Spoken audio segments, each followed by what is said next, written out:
so let's get started, and let's see more people in the class. I think there are a lot more people in the class than. See, you should just make it like you should treat this as if you're actually attending a class, right? You don't have an option of putting a hood on yourself when you come to a class, right? At least you normally don't do it.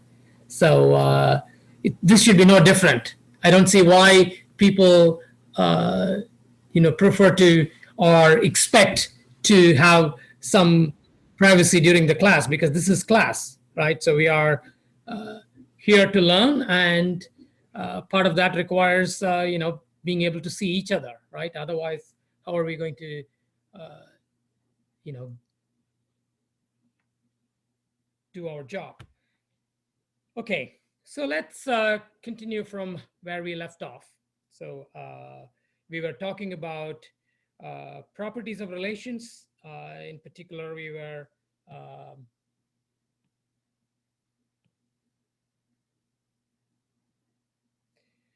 looking at reflexivity, which means that an element is related to itself. Symmetry, which means that you have whenever A and B are related, then B and A are also related, right? So if you think in terms of graphs, then every forward edge has a corresponding backward edge. That's what symmetry says. Antisymmetry says that the edges are not going to be in pairs, right? So because there's a forward edge, it doesn't mean that there's going to be, then there will not be a backward edge, right? So it says that whenever there is a forward edge, then there won't be a backward edge, right? Unless we are talking about a self loop, in which case backward and forward mean the same thing, right? So you can think of antisymmetry as saying that if you have a forward edge, then you will not have a backward edge. And transitivity, which says that if you can go from A to B and then B to C, then you can go directly from A to C, right? And then what we talked about towards the end of the last lecture is given a relation which may not already have these properties like reflexivity, symmetry, and transitivity, can we add those edges, right? Can we add new edges to achieve these properties, right? Reflexivity or symmetry or transitivity, right? You cannot add edges to get antisymmetry, because antisymmetry requires you to actually, it says that when there is one edge, there should not be another edge. So you can't simply add edges to achieve antisymmetry, but in the case of reflexivity, symmetry, and transitivity, you can achieve those properties by just adding more edges. Okay, so so we talked about some of the closure operations. So let's review them once more. So reflexive closure means that you add pairs of the form ARA for every A in the domain, right? And again, what I want you to do is I want you to be able to take a given relation, which may be enumerated to you in terms of pairs, right? This, so A comma B. Let's say I tell you R equals A comma B, B comma C, A comma C, and C comma D. And if I say make it, what is the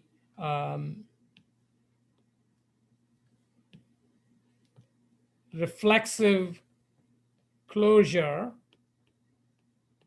of R, means for every element, you are going to add the pair consisting of the element itself. So that is whatever is above plus, it's going to be A comma A, B comma B, C comma C, and right? So once you add those, A comma A type pairs for every element over here, which is there are only 4 elements, A, B, C, and D, then we get the reflexive closure, which includes all of the original elements plus the new elements that have been added using the closure operation. Okay, so you should be able to do this, when given a problem. And in addition, if I give you an example of a relation, then you should be able to say what happens if I apply reflexive closure. So for instance, if I say I take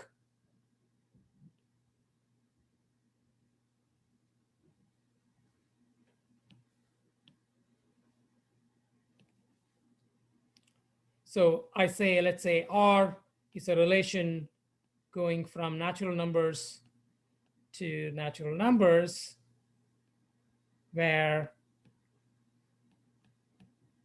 X comma Y belongs to R if and only if Y equals X plus 1, right? So you understand what this relation is. So it's just going to connect a number with the number that's right next to it, right? So you can list this if you want.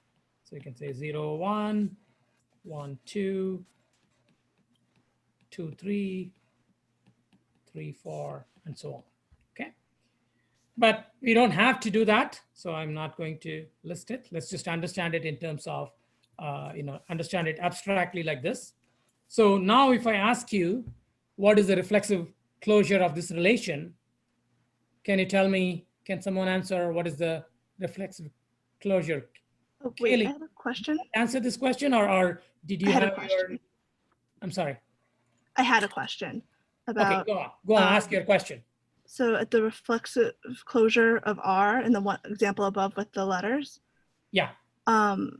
you have the third point as C comma D. Oh, yeah. Should that be C comma C? And when I make a mistake, please point Okay. out, yes, this is. Okay, thank you.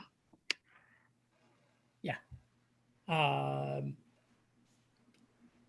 Sam, did you have a question, or was it the same point? That was the same question, yeah. Yeah. Okay, so now my question, which is, can you tell me if I apply a reflexive closure to this R, what would I get?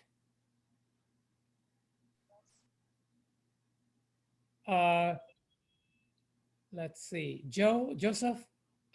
Oh, I just actually had another question about the Okay, so previous. ask your question first, and then you can answer this. So I was wondering, so for the reflexive closure of R, Yeah. I was wondering, why wouldn't you also include the regular AB alongside the self loops? No, I said all of Oh, these. oh, okay. So you said all of them were, okay, that's what the Yeah. big bracket, okay. Yeah. Now I understand. So I didn't want to spend the time to write all of them again. Okay. And also there is limited space. So did you want to answer this question of mine, or no? I mean, I'll try. Yeah. So I was thinking, so if it's reflexive and every value of y is one more than value of x, then I guess then every well, You're thinking too hard. I am. Maybe Right? calling someone else. I Simpler think than too hard. that. Greg? So I guess, yeah. Greg, do you want to try? Maybe you are speaking, but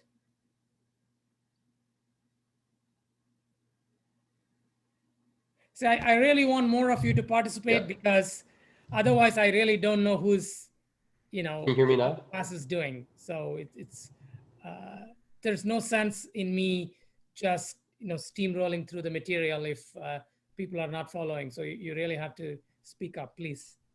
Yeah. Is my microphone working? Okay. Good now. So it's where it would turn into a relation where xy is in R, if and only if y equals x plus 1 or y equals x. Right. So that's all. Right. So that's why I said, Joseph, you are thinking too hard. You just have to say y equal to x or y equal to x plus 1. Right. That's what That's what reflexivity does. It just, you take whatever is the condition before and you just say R y equal to X, and that's it. Okay. So now let's take another relation R, which is greater than. Okay. So if I do a reflexive closure on a greater than, what will I get?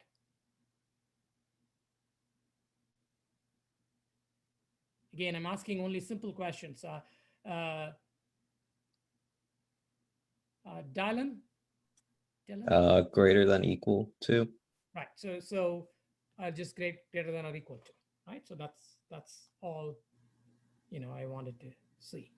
So let's take symmetric closure, where once again, if we start with this, right, then we will add the following pairs, right? So A comma B is there, so we will add B comma A, right? The reverse the edge. So we have B comma C, so we are going to reverse that and say C comma B, and A comma C, and we reverse that and say C comma A, and C comma D, then D comma C, right? So we take every edge and we reverse it, and that's how we get a symmetric closure. Now we can also ask the same question, and let's say I give you, what is the symmetric closure of greater than relation? Would it be less than? So the symmetric closure, which means that it includes everything original plus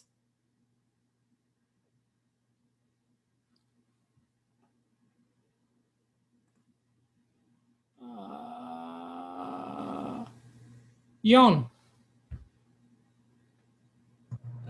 Me? Yeah. It'd be not equal to.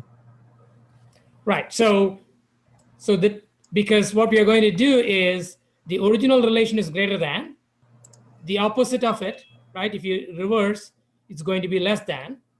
So the symmetric closure is going to be greater than or less than, right? Which is same thing as not equal to, right?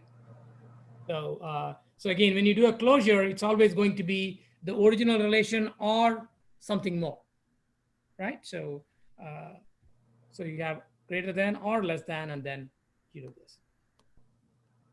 So now let's do transitive closure, which tends to add a lot more edges, right? So let's once again take an example.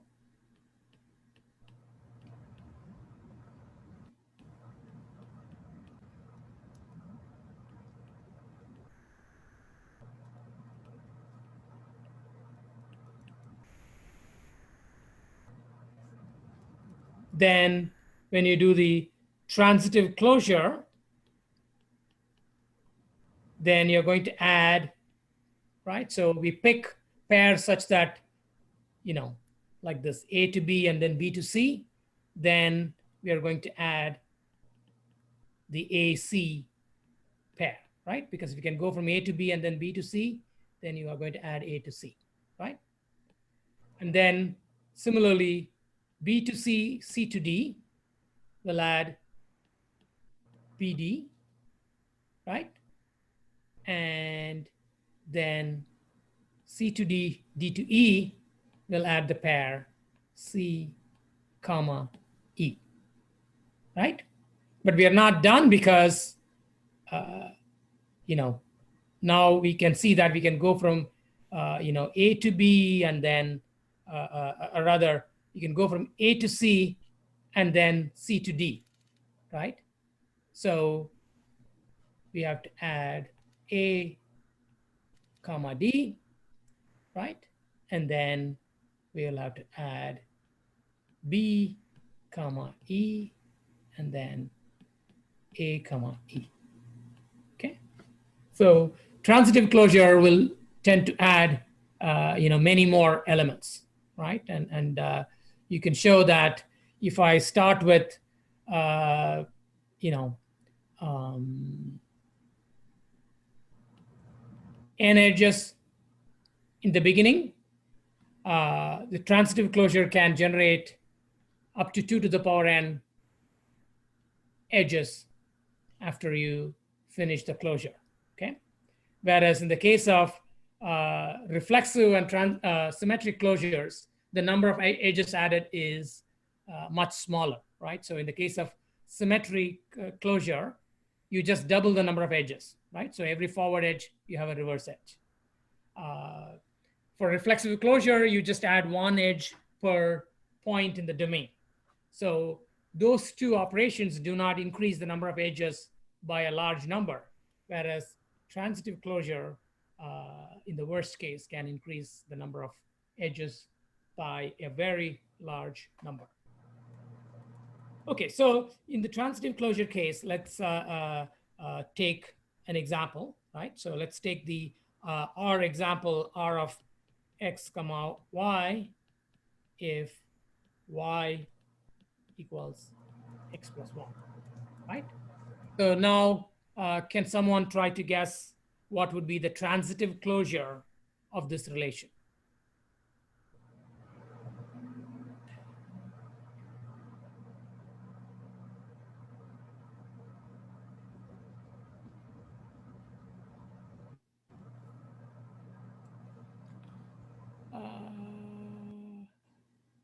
Okay, so Joel?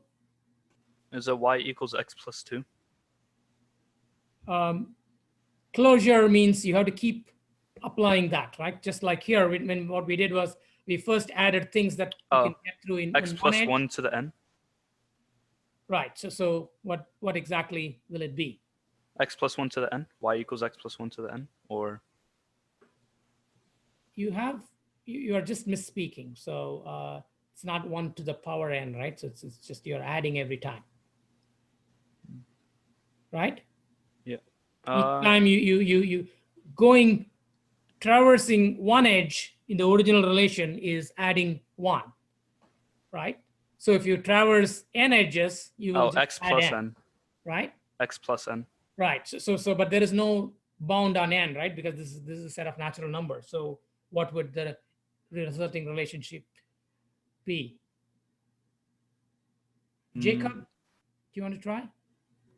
Would it be y is greater than or equal to x plus 1? Right. So the relationship is y greater than x, right? So again, if you are working with natural numbers, then by doing plus 1, you can reach all the numbers that are greater than x. So ultimately, if you do the transitive closure of something like y equals x plus 1, then you capture a relation that's y greater than x, right? And if you do reflexive and transitive closure of this, then of course we'll get y greater than or equal to x, because reflexive closure just always adds this or equal to, right? So let's take another sort of example. Let's say the relationship I am interested in is parent. Okay. If I do a transitive closure of parent, what would I get?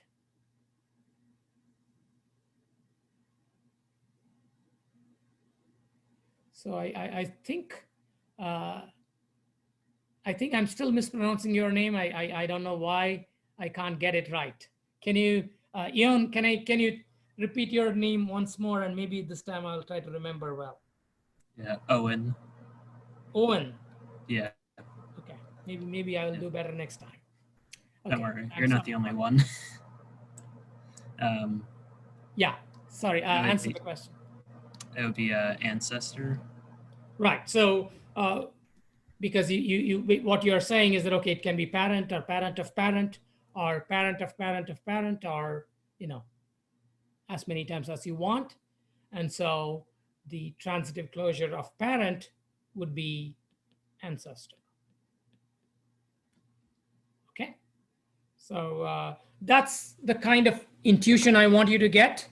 Of course, you know, the more you work with these relations and these concepts, your intuition will get better. But I guess we just want to, start at this point. Okay, so we did go through partial order and linear order. I don't want to look at that again, but there is one thing that I want to remind you about the word order, right? The word order says that there is a strict ordering, and the reason why it is an order comes from the antisymmetry property, right? So the antisymmetry property says that if I can go from A to B, right, then I will not be able to come from B to A, because in a partial order, it's a transitive relation. Okay, so if I can go from A to B, that means actually there is a direct edge from A to B, and antisymmetry tells me that this edge cannot be there, and therefore, because having in a transitive relation, having one edge is equivalent to having a path, in the sense that if there is a path, then there will be a direct edge, and vice versa. So which means that this cannot be there. So one of the things that it means is that if you think about a cycle in a graph, right? So to have a cycle going through 2 points, there must be a way to go from A to B, right? Again, I should. Okay, so let me use a squiggly path arrow to say that it's not a single edge, but there is a path, right? So if there is a cycle, that means there is a path from A to B, and then there is a path to get back from B to A, right? That's how you complete a cycle, right? So this means that there should be, a way to go from A to B and B to A. And if you say the relationship is transitive but not antisymmetric, it means that you cannot have this situation, right? Because if you have a path from A to B in a transitive relation, that means you must have also a direct edge.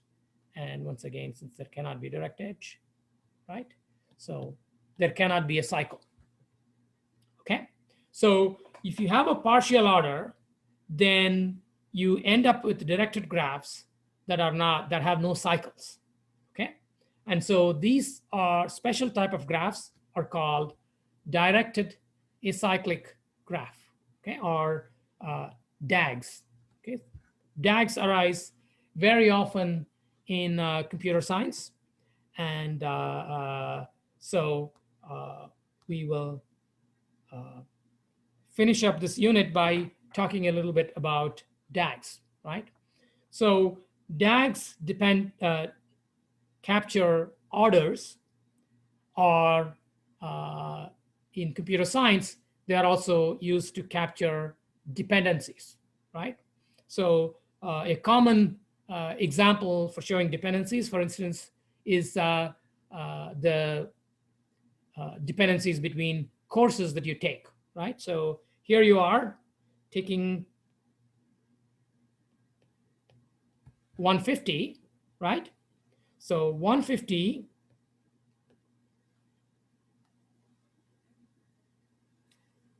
I think what I'm writing is mostly correct, but don't do your academic planning based on the chart that I draw here, right? So what you learn in 150 will actually be helpful in 160, although you will see that it's formally not a requirement. So 160 is your first programming course. Then there is 260, which is your next programming course, right? And once you finish 260, then you can take a course called 216, which is programming abstractions. Then you can also take from 260 another course called 220, which is computer organization, and that will allow you to take 320, which is, a prerequisite to some of the other courses like 331, which is security, right? So, and then there is a course called cloud computing, which maybe is called 358. Okay, so, and then 150 is also a prerequisite to 350, which many of you will take next year, right? And right, 350 is theory of computation. 385 is algorithms. So, and then there are, obviously there are many more courses, so I don't want to keep drawing, filling out this graph. But the point is that there is the structure of this dependency will form a directed acyclic graph. And when you have a graph like this, one of the questions you want to answer is, how long will it take me to graduate, right? What is the minimum amount of time it takes me to graduate, assuming that, I cannot take a course and another course that it depends on in the same semester, right? So this is asking for, longest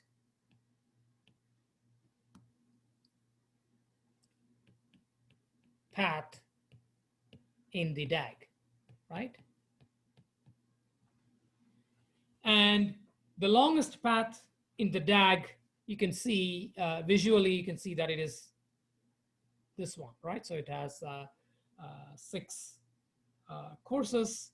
So if this actually represents the prerequisites, then perhaps it'll take at least 6 semesters for everyone to finish, to graduate, right? Or a minimum of 6 semesters, right? Again, assuming that this is correct, right? And assuming that you need all of these courses in order to graduate, then it will take you at least 6 semesters to get through them, okay? So now a related problem is called topological sort, right? So what is topological sort? It is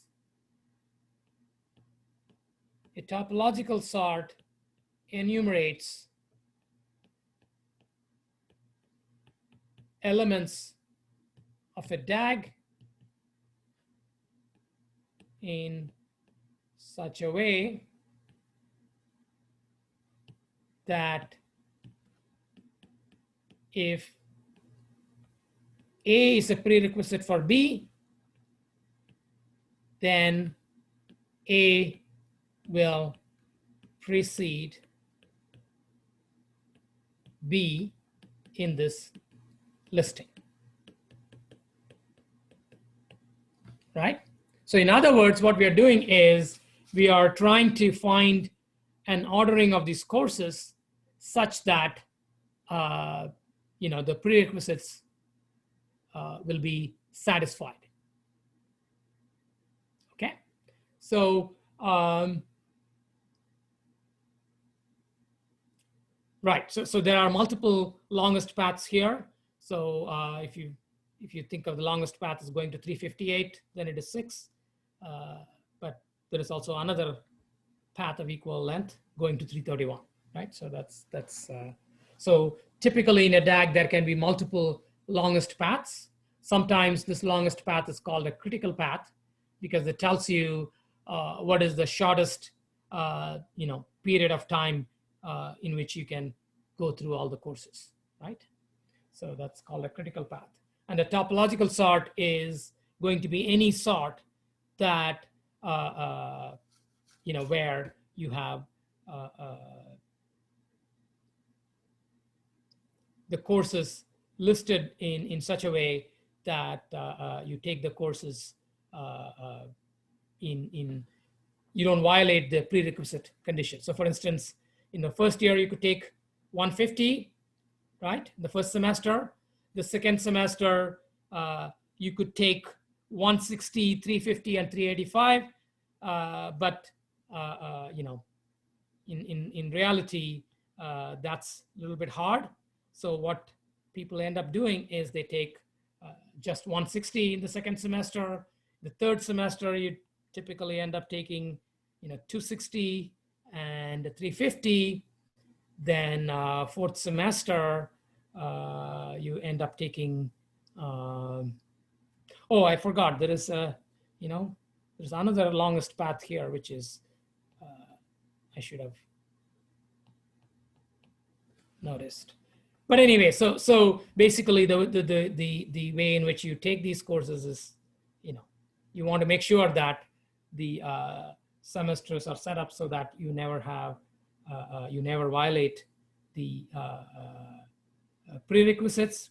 So a possible topological sort is one which does 150, 160, then 260, then 350, 216, 220, 385, 316, 320, you know, 416, 331, 358. This is a valid topological sort because you can, if you didn't follow it while I was writing it down, you can look at it offline and you will see that anytime some course is a prerequisite for another course, the prerequisite course would have appeared earlier in the schedule, right? So that's why it is a valid topological sort. So scheduling is a you know, very important problem in computer science, and often it's modeled as in terms of dependencies using directed acyclic graphs, and then doing this topological sort. You know, when you do algorithms, you will definitely learn how to do topological sort efficiently. Right now, you don't have to do it efficiently. You can just you know, use your intuition or use some inefficient procedure if necessary to do the topological sort. So any questions?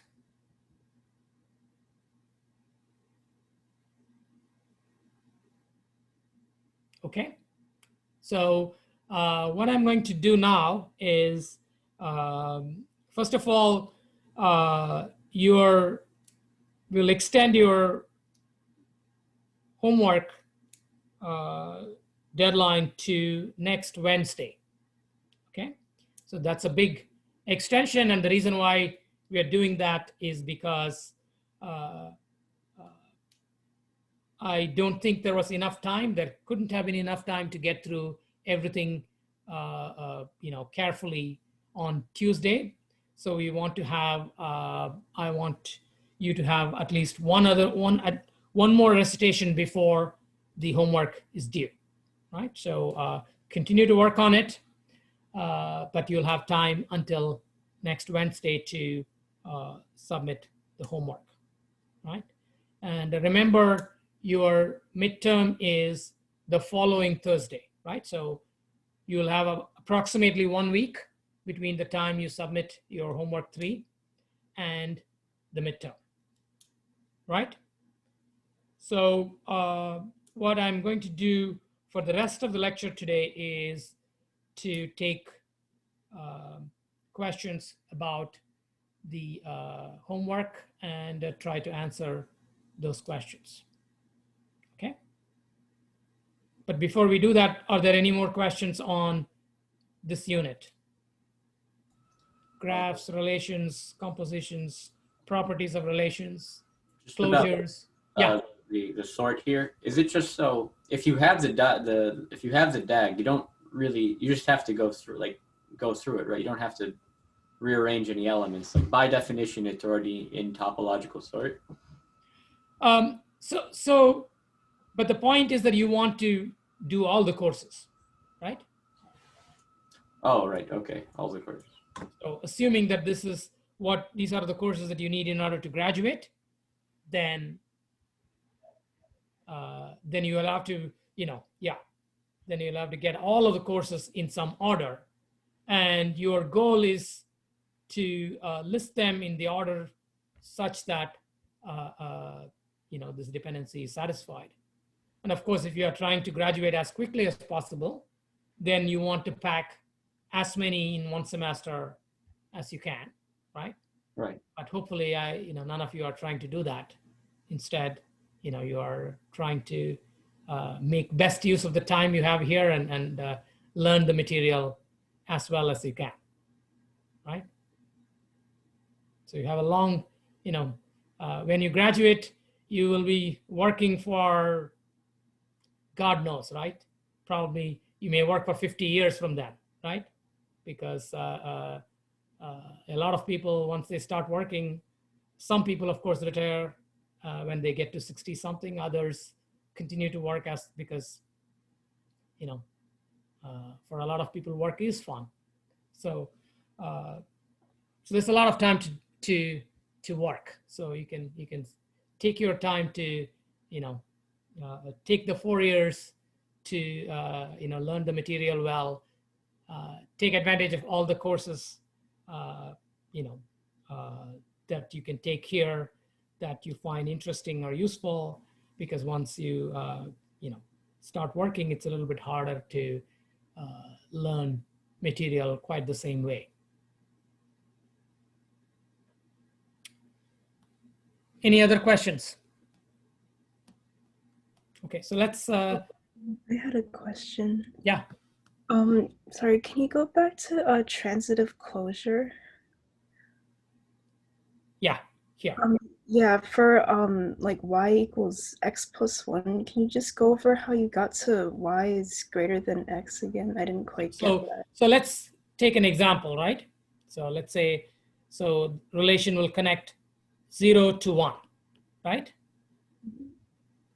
Because I'm just going to plus 1, right? So I'll go from 1 to 2, 2 to 3, 3 to 4, and so on, right?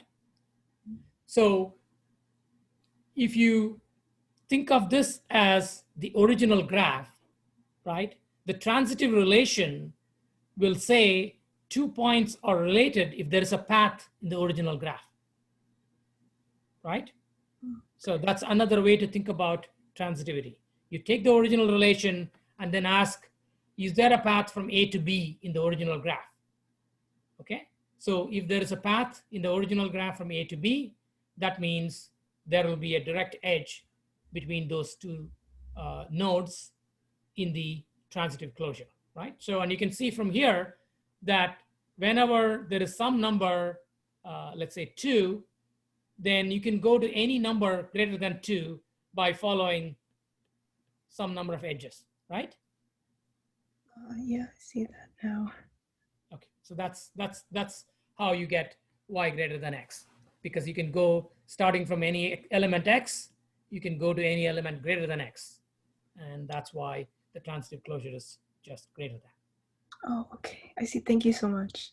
You're welcome. Professor, just regarding the parent ancestor example, how were, it helps me understand when I see like as points, because like if you have 0, 1, 0, 2, 0, 3, it's very clear to see y is greater than x. Yeah. But how would you treat just parent as a point, right? Okay, so let's say, who was talking? That was me. Okay, so I don't know who was talking. Let's say it is Alex. It is, yes. Alex's parent is Greg, let's say, and Greg's parent is say Michelle, right? And Michelle's parent is Joseph, and so on, right? So again, if you start from any node here, right, and follow the path, right? So this is, Greg is the parent of Alex, Michelle is the parent of Greg, and Joseph is the parent of Michelle, and so on.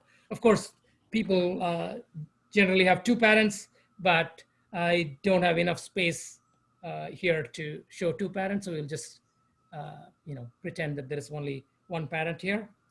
So, so you can see that I can start from Alex and go to Joseph or Michelle, or if Joseph has a parent, then I can go there. Right. Am I addressing your question, or was it something else? No, I see it now. I just didn't understand how parent could be a pair. I mean, could, like, but now I see. Okay. Alex points to Greg to Michelle, but thank you, Professor. Yeah. Any other questions? Can we go over linear orders again? Okay. So linear order, as opposed to partial order, right, says, did I skip what is linear order? Okay, it comes after this, so that's why. Okay.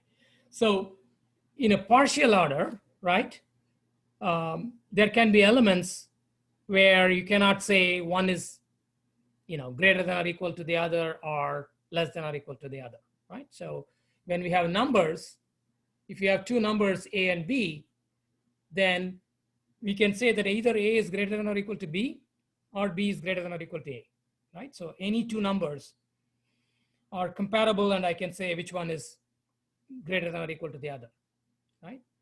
Whereas if I take subsets, right? So subset is a partial order too, because if A is a proper subset of B, right? So if A is a subset of B and B is a subset of C, then I know that A is a subset of C, right? And I also know that if B is a proper subset of C, then I also know that C is not a proper subset of B, right? So what you have is, this is the anti-symmetry property, right? And then this thing which says that if A is a subset of B and B is a subset of C, then A is a subset of C. That is the transitive property. So when you put these two things together, you are able to say that, hey, it is a partial order, right? But it is strictly a partial order because you cannot say, given any two sets, okay, let's say X and Y, right? I cannot say either this or this, right? Because, for instance, X and Y may have no elements in common, in which case, neither is a subset of the other, right? So in a linear order, you're always able to take two elements and say, and relate them one way or the other. Okay, either one is greater than the other, or the other one is greater than this one. In the case of a partial order, there are going to be elements where you cannot compare them, right? So in this case, you cannot compare if X and Y are disjoint, right? Let's say X has, if X equals 1, Y equals 2, 3, then neither is a subset of the other, right?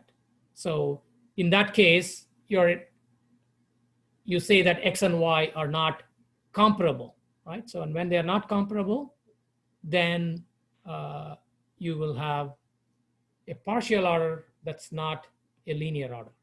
Okay, a linear order means everything is comparable. Okay, so why is it called a linear order? Because if you draw a DAG representing a linear order, it'll be just one chain, right? So this is did I? Oh, okay, it's before.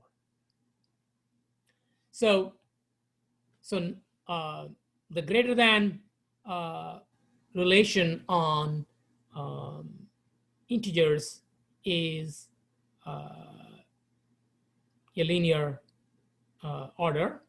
And one property that you will see is that it is just a single line, essentially. Okay, so that's what you would see. That's why it's called linear as opposed to a partial order, which looks like, it's got this kind of a structure where you can have, things branching off, right? So whereas if you have a linear order, there will be just one line, right? Everything is, going to be along a single line. That's why it's called a linear, as in line, right? So it's you can arrange them on a line. So that's why it's called a linear order. Thank you, Professor. Okay, so let's go to